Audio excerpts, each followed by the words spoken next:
Guys, I'm back. I was just in my car driving. I took Mike to work, and it's a cloudy day, and that always affects how I feel. And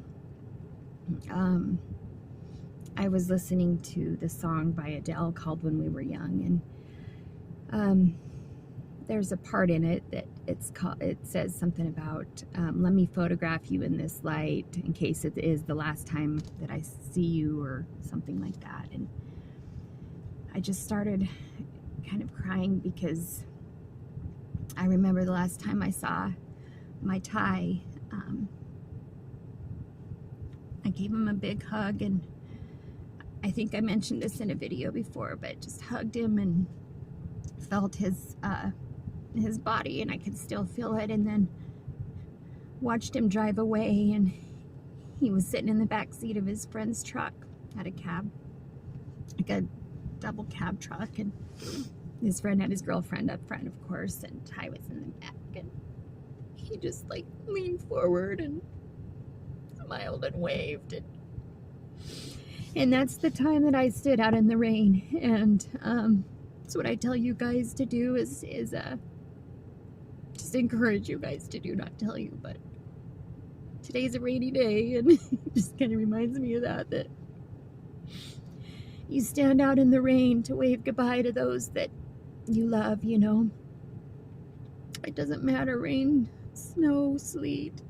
So I do that now every time my daughter and my son-in-law and grandbaby come over. They leave at night and it's cold out, and I go stand out and wave goodbye in case it is the last time. I want to photograph that in my mind. I'm wearing my boy's shirt today. This is one of his fire shirts. I hate this roller coaster. It's up, it's down, but I've got him photographed in my mind. I've got that last wave photographed, and so thankful for that. It was such a big smile and a big wave. We had a good visit. Tyler was well liked, but boy, could he be tough to live with sometimes. I remember 6 months before he graduated, I was, crying and like, oh, I don't want to lose my son. I don't want him to move out and go to college and whatever, just how sometimes as a parent you can do, especially moms. I did that with all my kids, or do that, when it gets time for them to leave. And in that last 6 months, it's like God allowed him to be kind of a little turd, and he became really emotional, and he was already exhibiting some symptoms of bipolar depression in high school, but he refused to go to counseling or get help. We tried to take him into a psychiatric hospital because he had threatened suicide in high school once, and so like that last 3 months of his senior year, he just became kind of a jerk, and just like his emotions were all over the place, and some of it was his diabetes and the ups and downs, and so he finally moved away. About 9 months after he graduated, he moved to Oregon. He got a job as a firefighter and was able to go to school in Oregon and on the coast. He lived in a beautiful area, and he'd come home to visit, and he'd carry that burden, his emotional burdens, whether it be problems with a girlfriend or financial problems or diabetes or something, and I know that I took on a lot of that, like a lot of the feelings that he had, they would bleed onto me, and I know that's unhealthy. I don't know if I think that's codependent or something, like I wanted to make him better. I didn't want him to hurt, and so I kind of didn't really like when he would come home for visits. It wasn't my favorite thing, even though I wanted to see my son. He would come home and he would isolate or just be so moody, and then he could be sweet and nice and be like, hey mom, let's go, out to eat. He loved Mexican food with me. He loved going out to Mexican food. And when he loved me, he really loved me. And it was the same with anybody else. When he loved you, he really loved you.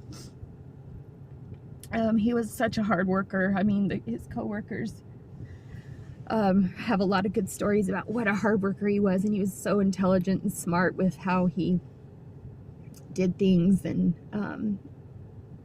some of the things that he was a leader, just a natural leader. But some of the things he and I loved to do together is go to Mexican food. And so when he'd come home, he'd get into these funks and into these depressions and isolate and stuff, and I would just feel so uncomfortable, and I would go up to my room and isolate too, because I didn't want to feel it, because I knew he was hurting. Sometimes I'd go talk to him and try to make him feel better, and he'd cry, he'd just break down and cry, and I would just hold him. And anyway, it was just like constantly up, down like that.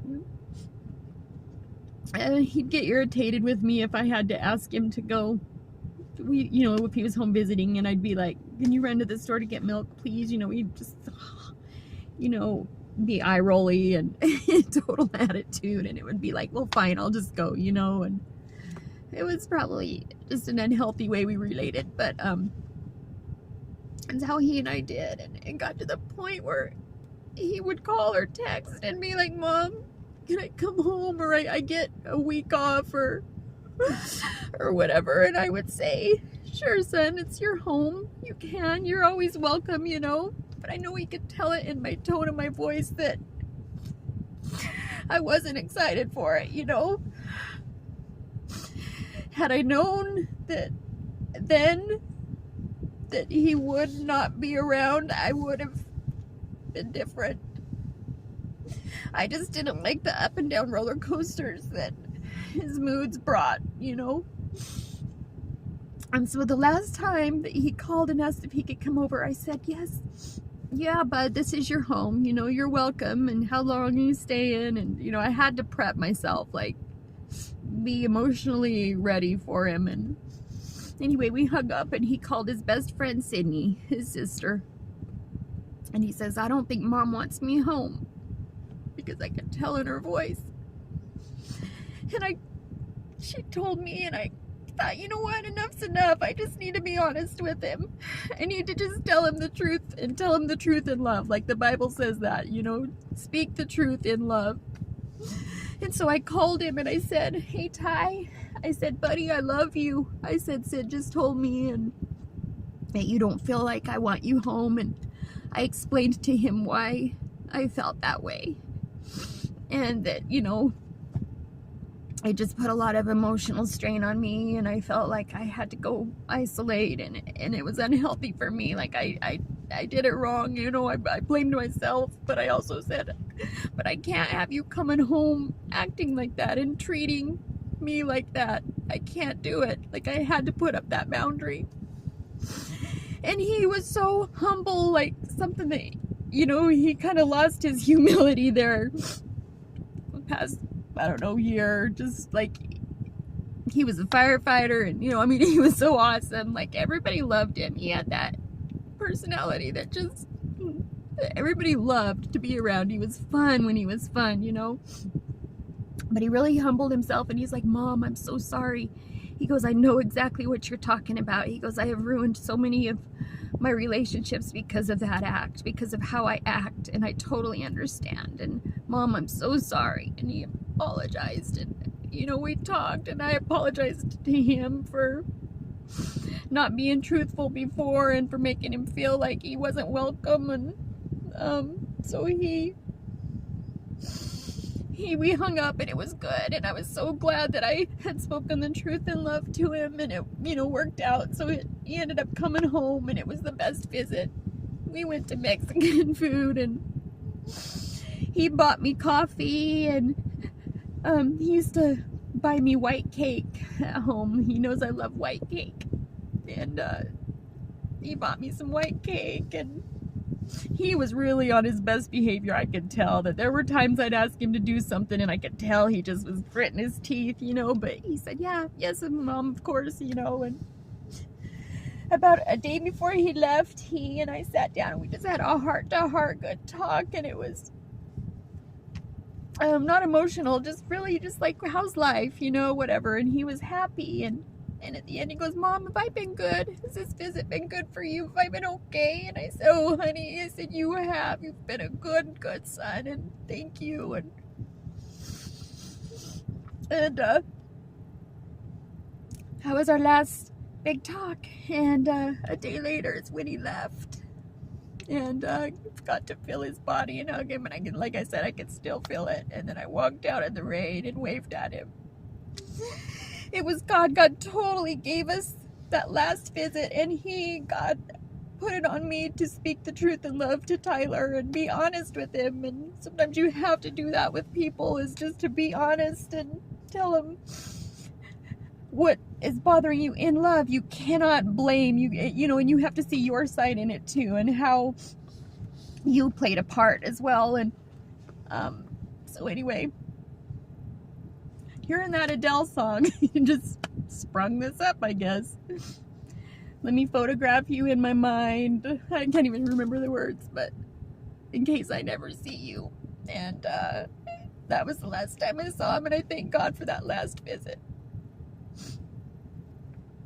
So I don't know what anyone can take from this other than just to hear my story and see this, you know. And I'm not bipolar, I'm not emotionally unstable. It's just good days, bad days, happy days, cry days. So that's it. That's all I have to say today. I love you guys, and I will talk to you later. Bye.